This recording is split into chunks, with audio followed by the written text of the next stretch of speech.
Alléluia. Seigneur, merci pour ta grâce encore. Merci pour ta présence dans ce lieu, Jésus. Viens, Seigneur, parler à nos cœurs au travers de ton serviteur. Viens, Seigneur, nous révéler les mystères de ta parole encore ce matin, Jésus. Nos cœurs sont ouverts, Seigneur Dieu, et nous nous attendons à toi, Père. Nous nous attendons à toi, Père. Gloire et louange te reviennent au nom de Jésus. Amen. Nous en place au pasteur Lucien pour la parole. Bonjour à tous. Bien. En tout cas, nous nous réjouissons d'être parmi vous. C'est la deuxième fois depuis le début de l'année pour partager ce moment. Et vraiment, mon cœur est débordant de joie à cause de la présence de Jésus-Christ. Sans lui, personne, ni vous ni moi, on ne serait là. Il est celui qui nous a réconciliés avec Dieu le Père. Et je me réjouis d'autant plus que le dernier chant que nous venons de chanter dit, il parle de la rivière. Et au travers de cela, on dit que ma coupe déborde. Alors, pour quelle raison la coupe peut-elle déborder? Si ce n'est peut-être pour communiquer aux autres. Et si nous sommes une rivière, la rivière ne se satisfait pas d'être une rivière, mais c'est parce qu'elle communique la vie, elle communique aux autres une bénédiction, quelque chose de spécial. Donc, ma prière, c'est que vraiment Dieu fasse de nous des gens à l'image de la rivière. Jésus, d'ailleurs, si on utilise cette image, je vais dire, partout où il allait, il faisait du bien. Et que cela soit notre partage. Amen. Et la dernière fois, lorsque on était ici, Dieu nous avait exhorté à nous fortifier. À nous fortifier et il nous a montré quelques leviers que nous pouvons actionner pour pouvoir être forts. Il y avait le levier de la parole de Dieu, le levier de la prière, le levier de la foi, de la communion fraternelle, de la louange. En tout cas, j'espère que chacun de vous manie ces leviers pour pouvoir être fort. Nous avons besoin d'être forts parce que les temps dans lesquels nous vivons demandent que nous soyons forts pour pouvoir résister et aller plus loin. Parce que Dieu, au travers de la personne de Jésus-Christ, ne nous a pas dit que nous allons nous effondrer au travers des épreuves, ou en tout cas dans les épreuves, ou disons dans les vagues. Non, il a dit à l'autre bord. Donc nous avons besoin de tenir bon pour pouvoir arriver à l'autre bord. Mais ce n'est pas le message de ce matin. Et le message de ce matin, c'est vraiment un appel de Dieu à être une bénédiction. C'est vrai, très souvent, quand on prie, on demande à Dieu, bénis-moi, ou alors bénis-tel. Mais Dieu veut faire de nous des instruments pour pouvoir être des bénédictions, des sujets de bénédictions pour les autres personnes. Et donc, Dieu veut que nous soyons des acteurs, des artisans de la bénédiction. Et justement, par la bénédiction dont il nous a bénis en Jésus-Christ. Et je vous propose quelques lectures dans la parole de Dieu. Déjà dans le livre de Nombres, au chapitre 6 et au verset 22, nous aurons 4 lectures assez courtes. Au livre de Nombres, c'est dans l'Ancien Testament. Et au chapitre 6, verset 22, il est écrit ceci. Nous lirons jusqu'au verset 27. L'Éternel parla à Moïse et dit, parle à Aaron et à ses fils, et dit, vous bénirez ainsi les enfants d'Israël, et vous leur direz, que l'Éternel te bénisse et qu'il te garde, que l'Éternel fasse luire sa face sur toi, et qu'il t'accorde sa grâce, que l'Éternel tourne sa face vers toi, et qu'il te donne la paix. C'est ainsi qu'ils mettront mon nom sur les enfants d'Israël, et je les bénirai. Deuxième lecture, dans le livre de Deutéronome, chapitre 10, Deutéronome 10 au verset 8. Il est dit ceci. En ce temps-là, l'Éternel sépara la tribu de Lévi et lui ordonna de porter l'arche de l'alliance de l'Éternel, de se tenir devant l'Éternel pour le servir et de bénir le peuple en son nom. C'est ce qu'elle a fait jusqu'à ce jour. Et Et notre lecture, toujours dans Deutéronome chapitre 21, et il est dit ceci. Et les sacrificateurs, fils de Lévi, s'approcheront, car l'Éternel, ton Dieu, les a choisis pour faire son service et pour bénir en son nom, pour bénir au nom de l'Éternel, et afin qu'à leur parole, toute cause et toute plaie soit définie. Et la dernière lecture, c'est dans le livre de 1 Chronique, au chapitre 13, au chapitre 23, verset 13.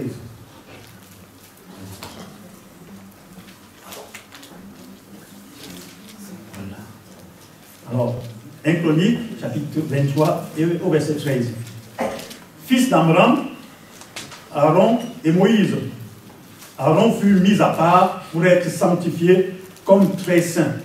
Lui et ses fils à perpétuité pour offrir les parfums devant l'Éternel pour faire son service et pour bénir à toujours en son nom.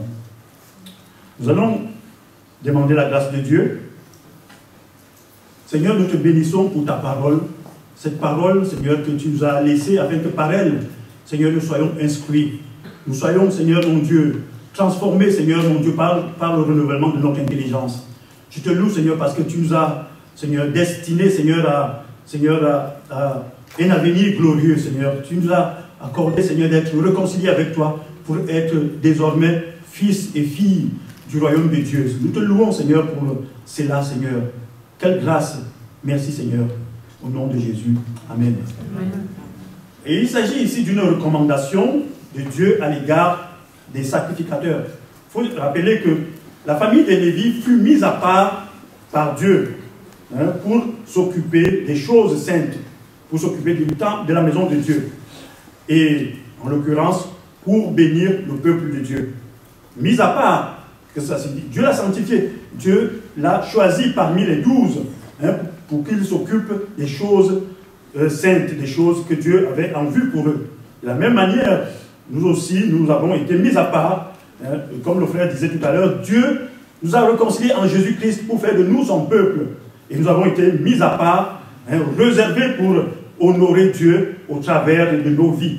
Désormais, nos vies ne nous appartiennent plus, elles appartiennent à Dieu pour servir à sa gloire. Et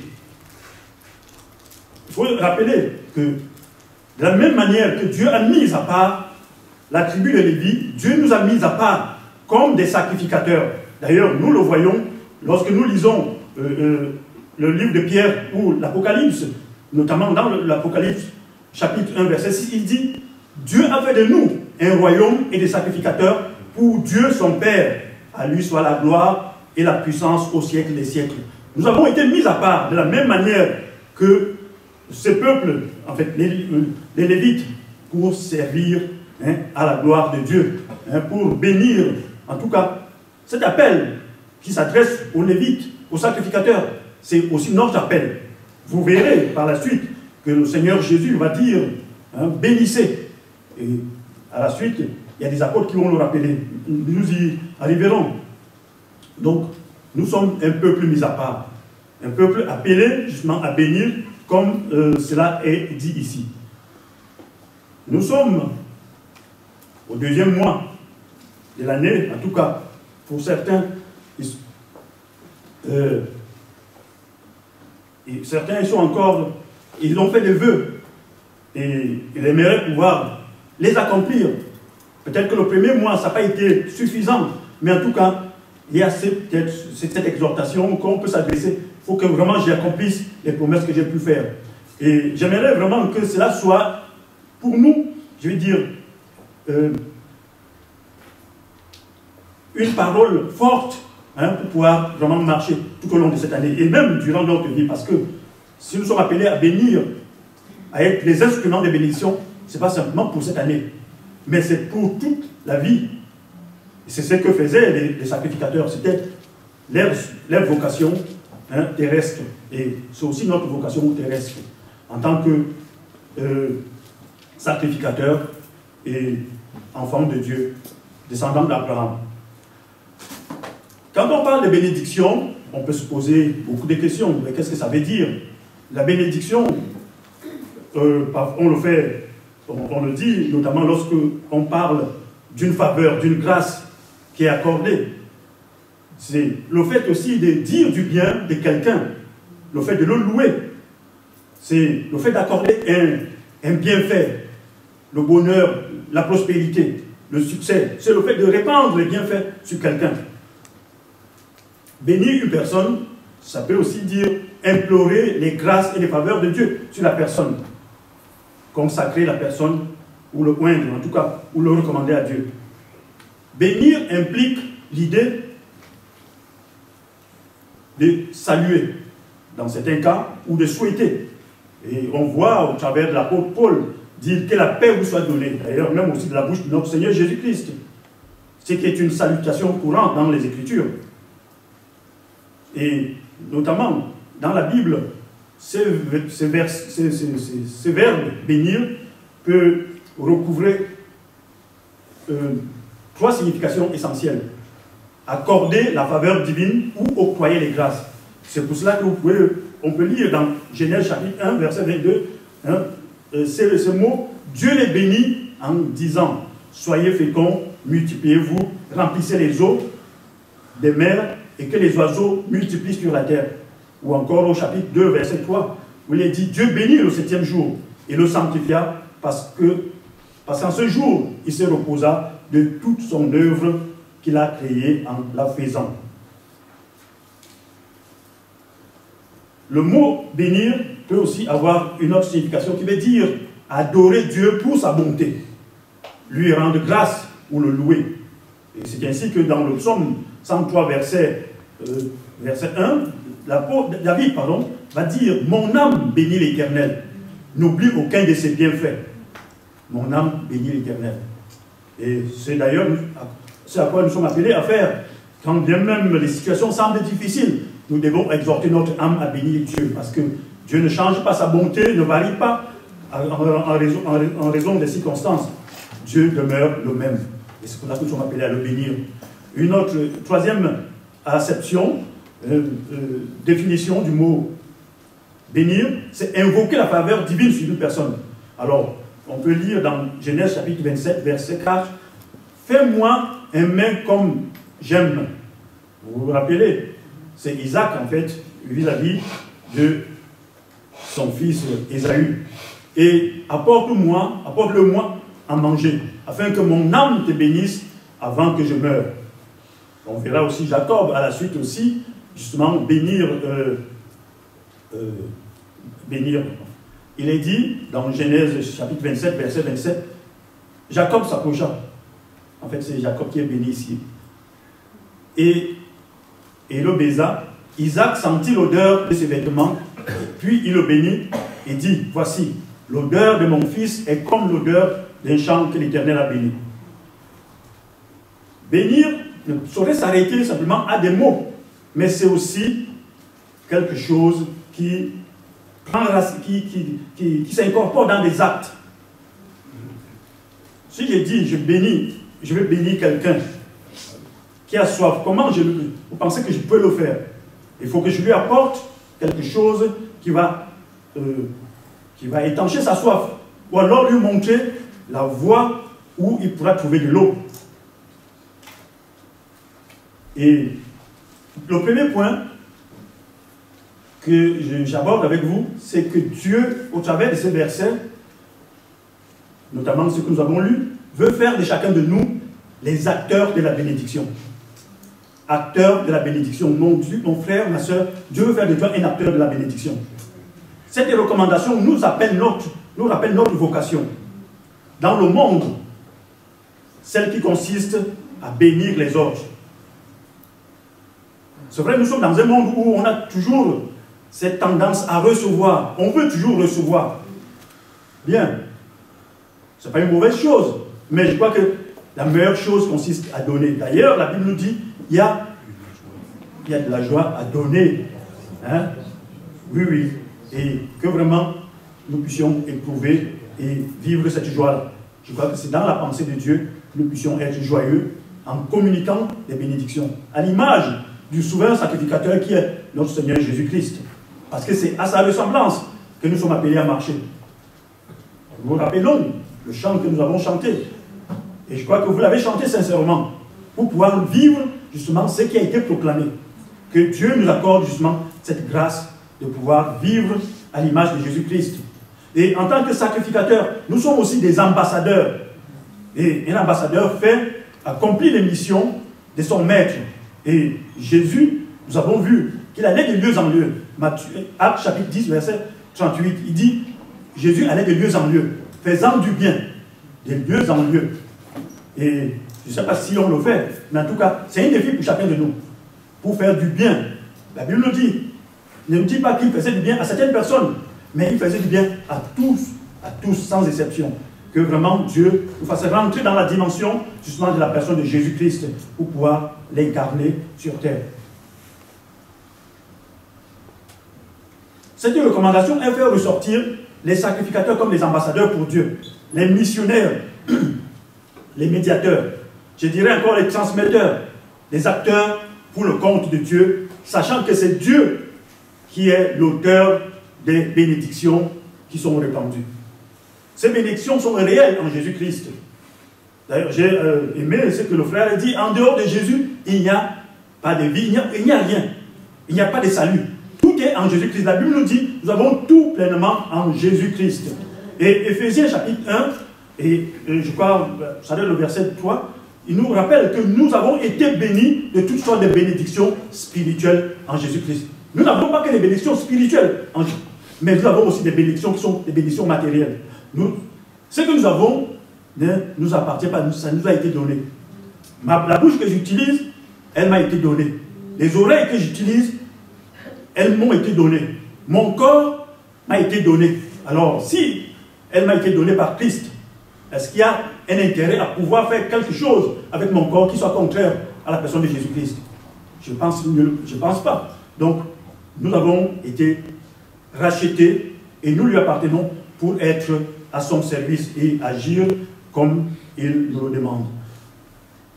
Nous sommes des dépositaires des diverses grâces de Dieu. Dépositaires. En tout cas, vous pouvez le dire, je suis dépositeur des diverses grâces de Dieu. Et vous ne vous trompez pas, parce que c'est ce que Dieu a fait en Christ. Ne vous pensez pas pauvre, que Dieu enlève parfois le voile qui nous empêche de voir la gloire de cet héritage dont il est parlé. Lorsqu'il écrit aux Éphésiens, il dit, illumine les yeux de leur cœur, afin qu'ils puissent voir la gloire de cet héritage qui nous est réservé en Jésus-Christ.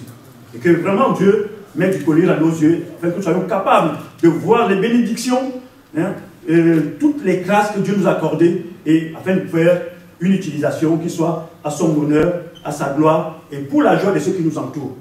Car si Dieu nous a donné des choses, des bénédictions, c'est pour que nous puissions les répandre.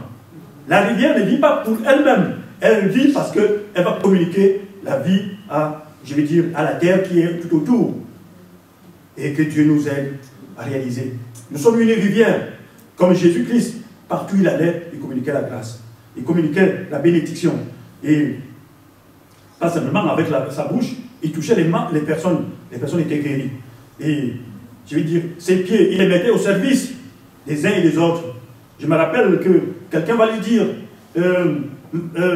mon serviteur est malade. Jésus va se déplacer, il va mettre ses pieds au service, justement, de ses maîtres, pour aller guérir son serviteur. Vous voyez, ces pieds ont été un sujet de bénédiction pour cette personne. Donc, en tout cas, nous, au travers de ce que Dieu nous a donné, nous pouvons être des sujets de bénédiction. Nous avons été mis à part. Tous les mis à part sont des acteurs de la bénédiction. J'aimerais vous rappeler ce que l'apôtre Pierre dit ici, dans 1 Pierre chapitre 3, verset 9, il dit « Ne rendez point le mal pour le mal, ou injure pour injure, bénissez au contraire, car c'est à cela que vous avez été appelés. » Donc, vous voyez, nous avons été appelés à bénir. Donc, nous avons une vocation céleste en Christ, celle de bénir. C'est ce que l'apôtre Pierre nous rappelle ici. Vous avez été appelés. C'est à quoi vous avez été appelés? Afin d'hériter les bénédictions spirituelles en Jésus-Christ. Afin d'hériter les bénédictions, oui, en Christ. Alors, quels sont ceux qui héritent si ce n'est les enfants, hein, les enfants légitimes. Comment sommes-nous, on devient enfants légitimes? C'est par notre foi en Jésus-Christ, hein, étant réconcilié avec Dieu. Parce que celui qui n'est pas enfant légitime ne peut pas hériter. Et c'est ce que Dieu a fait de nous au travers de Jésus-Christ, les enfants légitimes, qui ont droit à cet héritage, qui ont droit à cette bénédiction. Dans Hébreux chapitre 7, verset 1, il est dit, en effet, c'est Melchisédek, roi de Salem, sacrificateur du Très-Haut, qui alla au-devant d'Abraham lorsqu'il revenait de la défaite des rois, qui le bénit. Donc on voit ici, et on parle de sacrificateur, on parle de bénédiction. Donc, un sacrificateur doit bénir. Et si je continue dans Hébreux chapitre 7, encore, verset 7, il dit, « Or, c'est sans contredit l'inférieur qui est béni par le supérieur. » Nous voyons tout au long de l'histoire de la Bible, hein, les hommes, de la part de Dieu, bénir. Abraham va bénir, Abraham va être béni, Abraham va bénir, Jacob va bénir, ainsi de suite, ainsi de suite. On voit jusqu'à la personne de Jésus-Christ. Pour rappeler un verset en ce qui concerne Isaac, la Bible nous dit dans Hébreux 11, verset 20, c'est par la foi qu'Isaac bénit Jacob et Ésaü en vue des choses à venir. Verset 21, c'est par la foi que Jacob, mourant, bénit chacun de ses fils, chacun des fils de Joseph, et qu'il adora appuyé sur l'extrémité de son bâton. Et Moïse, avant de partir, dans Deutéronome 33, verset 1, il dit, voici la bénédiction par laquelle Moïse, homme de Dieu, bénit les enfants d'Israël avant sa mort. On voit que la bénédiction, elle est liée justement à la vie même des enfants de Dieu, à la vie même des croyants.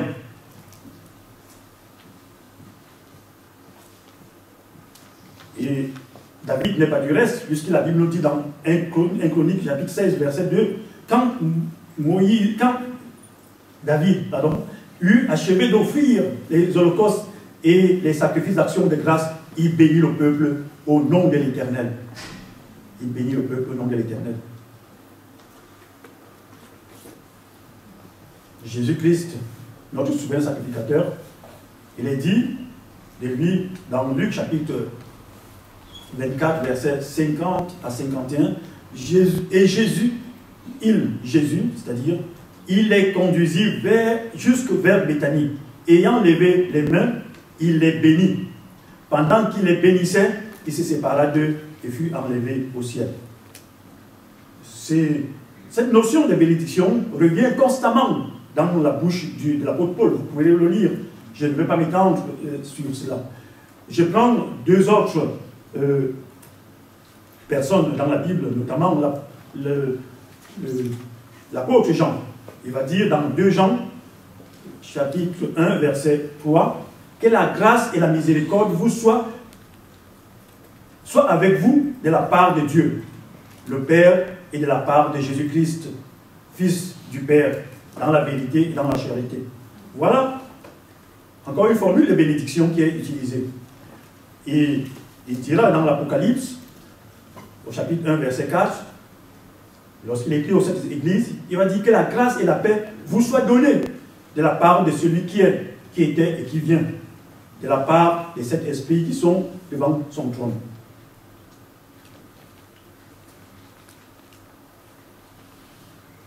Si tel est notre appel, hein, celle de bénir, il n'y a plus de raison de maudire qui que ce soit. Vous êtes d'accord avec ça? Hein? Il n'y a plus de raison de parler mal de telle ou telle personne. Mais il ne nous reste plus qu'à bénir, à demander, à prier pour le changement s'il y a des mauvais comportements, mais pas à maudire. Parce que ce n'est pas ça à quoi nous avons été appelés.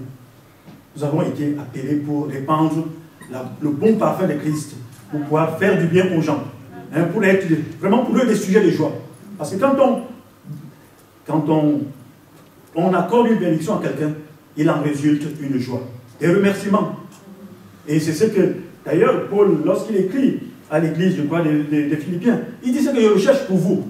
Hein? C'est quelque chose qui abonde pour vous, devant Dieu. Je vais dire, on pourrait dire, c'est cette récompense qui va abonder auprès de Dieu. C'est cette louange qui va abonder, hein, je vais dire, auprès de Dieu. Lorsqu'on fait du bien aux gens, ils rendent grâce à Dieu, ils se réjouissent. Et cela plaît à Dieu. Et cela intervient pour notre compte.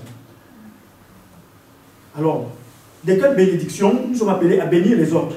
Ce n'est pas quelque chose qui vient de nous. L'origine des bénédictions. Et la Bible nous dit que, si vous voyez les versets que nous avons lus dans le livre des Nombres, que l'Éternel te bénisse. Quelque part, si on peut bénir les gens, c'est de la bénédiction de Dieu. Parce qu'après tout vient de Dieu. Et toute bonne chose vient de Dieu. La Bible nous dit, toute grâce excellente vient, et donc tout don parfait vient descendre d'en haut du Père des Lumières. Et c'est ce à quoi nous devons soupirer après les choses de Dieu pour pouvoir les manifester. Alors, il est dit, je dirais, celui qui a béni Abraham est le même qui nous a bénis. C'est aussi ce que l'apôtre Paul nous révèle lorsqu'il écrit dans Éphésiens. Béni soit Dieu, le Père de notre Seigneur Jésus-Christ, qui nous a bénis de toutes sortes de bénédictions spirituelles dans les lieux célestes. On voit que la bénédiction, elle vient de Dieu, hein, et nous devons nous attendre à Dieu. Et cette grâce nous a été accordée. De toute façon, nous devons la vivre. Puisque nous avons dit, tout nous a été donné. C'est quelque chose qui est utilisé dans le passé. Et donc, si nous ne l'avons pas, ce n'est pas la faute de Dieu. Parce que nous avons reçu. En fait, Dieu a fait sa part. Et il nous appartient de le recevoir par la foi et de pouvoir le vivre. Vous voyez même que lorsque la Bible nous parle de la guérison, il dit que Dieu nous a guéris. Hein, nous a guéris par les mérites de Jésus. C'est utilisé dans le passé. Alors, pourquoi est-ce qu'on ne le manifeste pas? Et comment doit-on le manifester? C'est par la foi. Donc, nous nous approprions les choses qui sont, hein, par le moyen de la foi, afin qu'elles soient manifestes dans nos vies. Donc, voilà, la grâce, les bénédictions, elles sont de Dieu, mais nous sommes le moyen qui va justement s'en servir pour le bien des uns et des autres. Nous avons les mains qui sont données par Dieu, nous avons les pieds, nous avons même la sagesse qui vient de Dieu, et nous la déployons pour le bien des uns et des autres, hein, afin que cela soit pour eux des sujets de bénédiction. La nature de ces bénédictions, hein, alors, elle présente, lorsque nous avons lu, notamment le livre de Nombres, il y a une présentation comme une structure tripartite. Vous avez vu qu'il nous est dit que l'Éternel,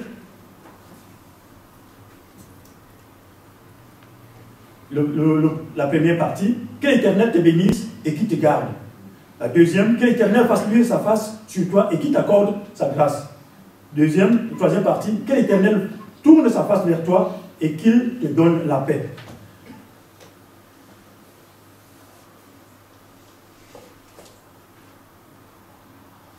Alors, chacune des parties contient deux éléments. Il y a trois parties et chacune des parties contient deux éléments. Il semble que cette bénédiction était la bénédiction qui était prononcée chaque matin à l'issue du service. Alors, dans la première partie, que l'Éternel te bénisse et qui te garde. Il s'agit de la richesse et de la protection.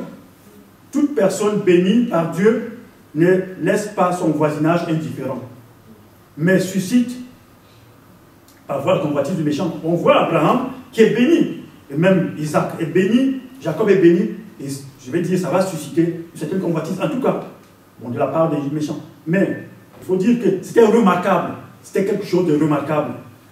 Je crois que si nous marchons véritablement avec Dieu, c'est quelque chose qui doit se voir autour de nous. Amen. Les gens doivent réaliser que vous vivez avec quelqu'un, hein, qui ne voit certes pas, mais qui est différent. Ça doit se voir, le fait qu'on marche avec Dieu, ça doit se voir. Que Dieu nous aide à pouvoir influencer les gens. Mener une vie qui impacte autour de nous. La deuxième partie, que l'Éternel fasse luire ou rayonner sa face sur toi et qui t'accorde sa grâce. C'est l'exemple de Moïse. Il s'agit ici de l'approbation ou de la faveur divine. Entendu, être entendu quand nous prions, ou disons, quand nous l'appelons, quand on crie à Dieu et quand on l'appelle, il ne manque pas de nous secourir. Et c'était la situation ici de Moïse. Quand Moïse, lorsqu'il était aux prises avec le peuple, il criait à Dieu. Quand il était confronté à une difficulté, il criait à Dieu et il était entendu. Il obtenait la grâce de Dieu. Et j'ai prié pour que cela soit notre partage, que lorsqu'on crie à Dieu, nous puissions obtenir nos secours. Et que cela soit notre partage. Être exaucé quand nous prions. Trouver quand nous cherchons. Recevoir quand nous demandons. Que cela soit la marque de notre vie. Et c'est de cette bénédiction que les sacrificateurs étaient appelés à bénir le peuple. La troisième partie dit ceci: que l'Éternel tourne sa face vers toi et qu'il te donne la paix. Combien on a besoin de paix aujourd'hui? Et c'est malheureux ce qui se passe, parce que je vois des gens effondrés et des gens qui sont mal dans leur âme à cause des guerres et depuis des guerres. En tout cas, nous avons la parole de Dieu qui nous exhorte, je vais dire à elle, qui nous a prévenus au sujet de ces choses-là. Et nous avons aussi la parole de Dieu qui nous dit que Dieu est avec nous. Et si Dieu est avec nous, est-ce qu'il y a lieu de craindre? Nous devons mettre notre confiance dans le Dieu vivant. Que nous mourions ou que nous vivions, je vais dire, nous savons que nous serons avec le Seigneur. Amen. Et que cela nous fortifie afin que nous ne puissions pas être effondrés par ce qui se passe. Certes, c'est quelque chose de difficile pour nos frères et pour nos sœurs qui peuvent avoir à vivre cela. Et nous ne manquerons pas. En tout cas, je pense que vous le faites chez vous, priez pour eux. Ça aussi, c'est une manière de les bénir. Lorsque vous élevez vos voix pour quelqu'un, c'est une manière, je vais dire, de bénir la personne. Ne l'oubliez pas. Vous devenez en cela un artisan de la bénédiction. Alors, que l'Éternel tourne sa face vers toi et qu'il te donne la paix. Cette expression parle de la bienveillance et de la sollicitude de Dieu à l'égard de ceux qui lui appartiennent. La Bible nous dit, Dieu n'abandonne jamais. Et il dirait, je ne t'abandonnerai jamais, je ne te délaisserai jamais. Et je crois qu'il n'y a aucune situation pour laquelle Dieu peut nous abandonner. Quand bien même il nous arrive de pécher, Dieu vient toujours frapper à la porte pour nous appeler à la repentance. Quel Dieu d'amour! Quel amour! Et que Dieu nous aide. Le mot paix veut dire shalom. Signifie bien plus que l'absence de conflit. On peut être en paix alors qu'il y a du bruit autour, parce que c'est quelque chose d'intérieur. Et ma prière, c'est que vraiment Dieu vous accorde cette paix qui vous garde, je vais dire, dans l'assurance et qui vous garde en Christ. C'est très important. Alors je disais, le mot paix, shalom, ce n'est pas l'absence de conflit, mais la prospérité ou le bien-être spirituel, matériel.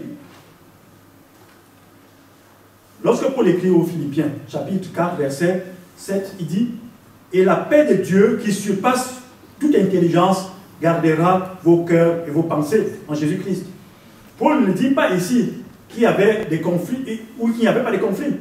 On peut supposer qu'il pouvait vivre dans des milieux de conflits. Mais il y a une vérité, c'est que la paix de Dieu est capable de nous garder, garder nos cœurs et nos pensées en Jésus-Christ.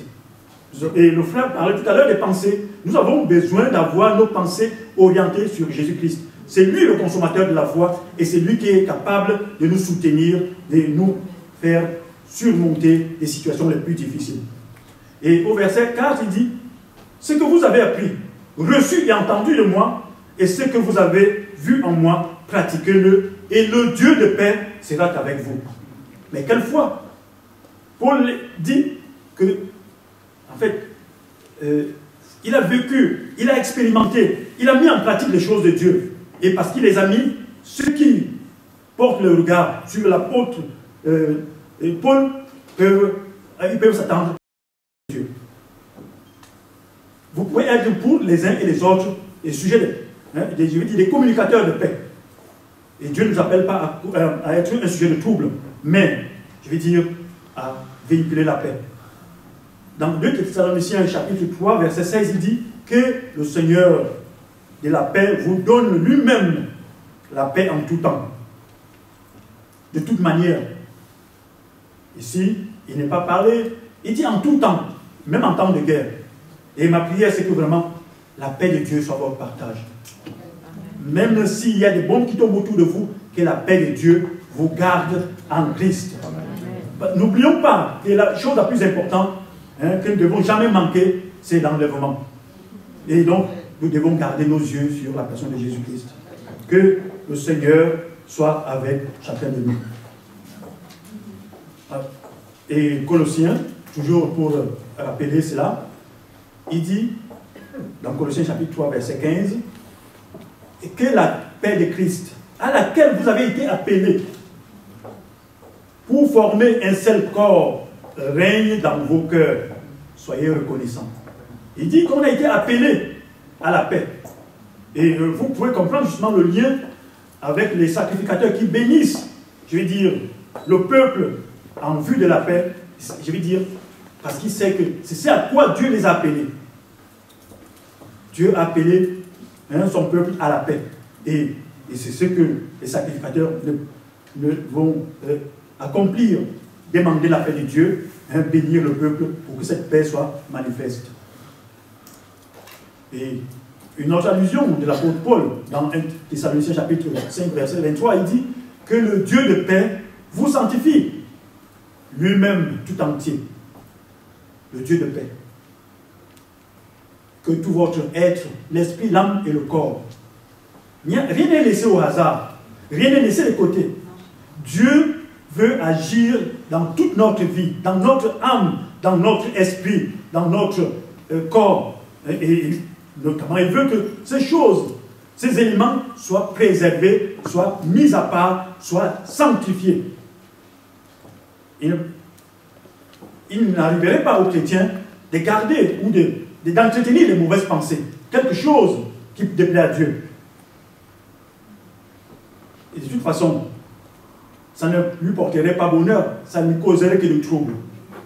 Celui qui livrerait son corps, je veux dire, à quelque chose qui déplaît à Dieu, il se ferait du tort à lui-même, parce qu'il ne pourrait pas avoir la paix.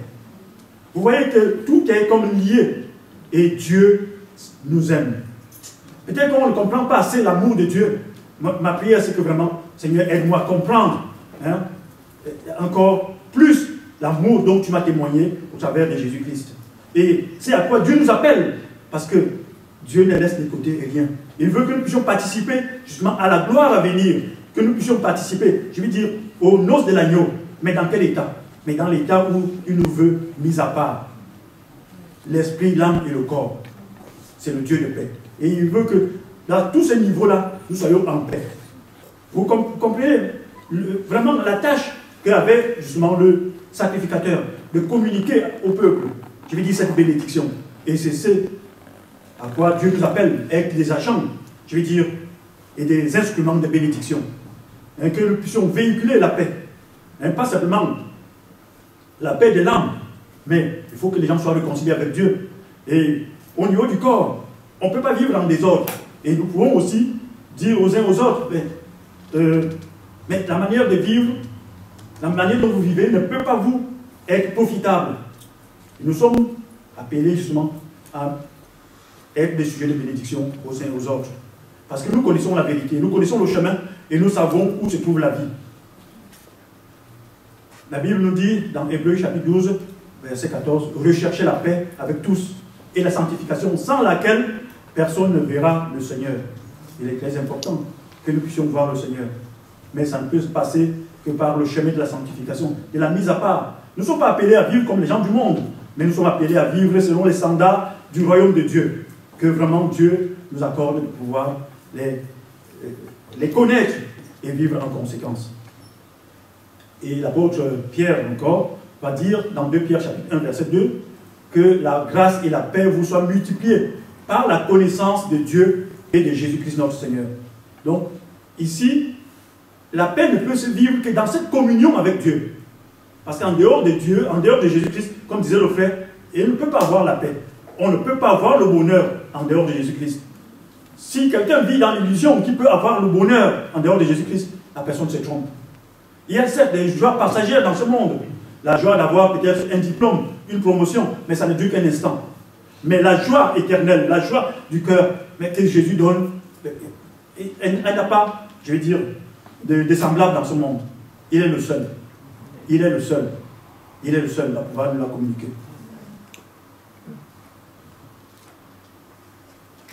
Les caractéristiques de cette bénédiction divine.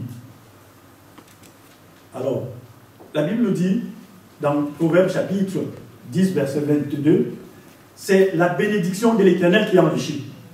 Il ne l'a fait sur d'aucun chagrin. La bénédiction de Dieu se distingue de la bénédiction des hommes dans ces deux points-là. La bénédiction, je vais dire, de Dieu, elle enrichit. Elle enrichit toujours. Et si nous voulons bénir les gens, si nous bénissons les gens, en tout cas, comment saurons-nous que nous bénissons les gens? C'est lorsque on est en train de les enrichir. C'est lorsqu'on les fait croître. C'est lorsqu'on les valorise. C'est lorsqu'on les fait prospérer. Jésus, d'ailleurs, la Bible nous dit, il s'est fait pauvre pour nous enrichir. Et de toutes les richesses qu'il avait. Rappelons que la sagesse et l'intelligence trouvent leur source en Dieu, de même que la puissance et la force, l'amour et la bonté, la connaissance et le savoir, l'or et l'argent, tout cela, ça vient de Dieu.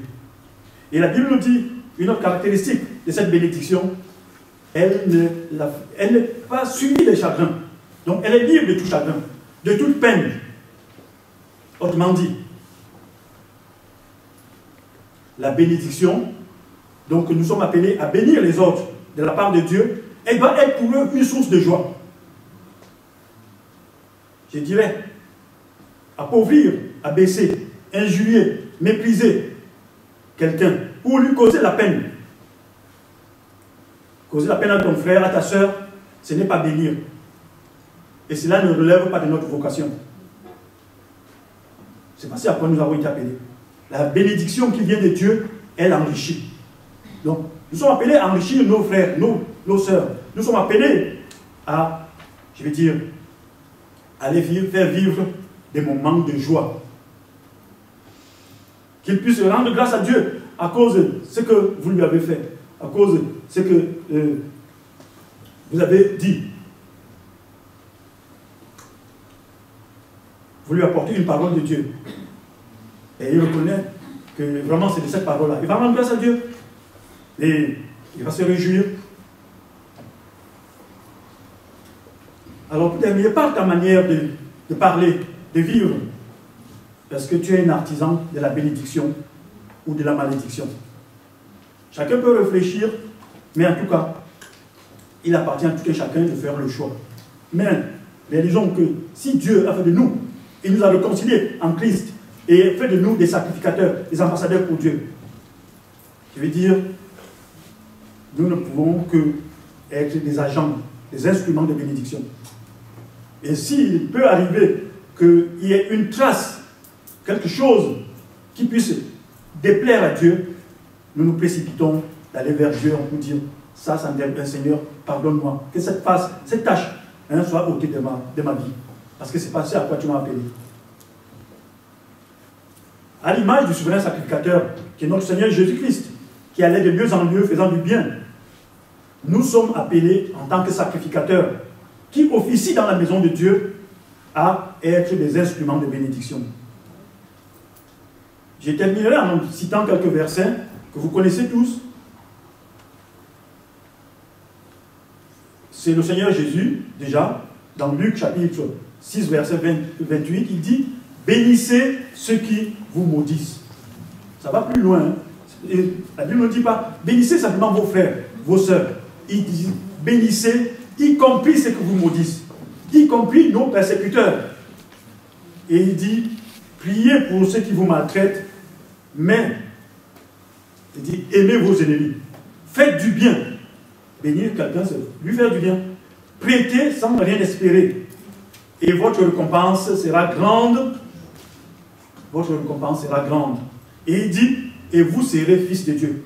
Autrement dit, il dit, votre filiation, votre état de fils se révèle au travers du fait que vous bénissez. Oui, c'est ça à quoi sont appelés les fils et les filles de Dieu, à bénir. Car il est bon pour les ingrats et les méchants. Et l'apôtre Paul qui prend le relais ici, dans Romains chapitre 12, verset 14, il dit « Bénissez ceux qui vous persécutent. Bénissez, ne maudissez pas. » Refusez. Hein? En tout cas, que le Saint-Esprit nous aide à refuser d'être des sujets de malédiction. Oui, oui. Non, il n'est pas appelé à maudire. Et l'apôtre Pierre va dire ceci, 1 Pierre chapitre 3, verset 9, « Ne rendez point mal pour mal, injure pour injure. » Ça nous arrive d'être parfois insultés. Hein, lorsqu'on est au volant et qu'on traîne un peu, et que quelqu'un veut passer. Lorsqu'il passe, il nous insulte. Je ne sais pas comment vous réagissez. Chacun peut se reconnaître, mais en tout cas, Dieu ne nous appelle pas à répondre, hein, je veux dire, par des injures. Et les gens sont très violents aujourd'hui, mais nous n'allons pas tomber dans leur piège. Nous allons, que Dieu nous aide à marquer la différence. C'est très important parce que c'est ainsi qu'on peut marquer le monde autour de nous. Alors, bénissez au contraire, car c'est à cela que vous avez été appelés. Non seulement le Seigneur Jésus le dit, l'apôtre Pierre le dit aussi. C'est à quoi vous avez été appelés. Afin d'hériter la bénédiction. Seuls les fils héritent. Bénir révèle notre identité d'enfant de Dieu et l'incarnation de la nature de Dieu en nous. Incarnons la paix et non le trouble, la joie et non la tristesse, l'amour et non la haine, la lumière et non les ténèbres, la bonté et non la méchanceté, la vie et non la mort. Bénissons, bénissons encore et encore, bénissons au nom de Jésus. Puisse le Saint-Esprit nous faire rentrer pleinement dans notre vocation. Hein? Ça, c'est ma prière. Que cela soit notre style de vie.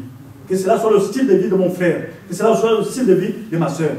À savoir bénir à l'image du Seigneur Jésus-Christ qui allait de lieu en lieu faisant du bien.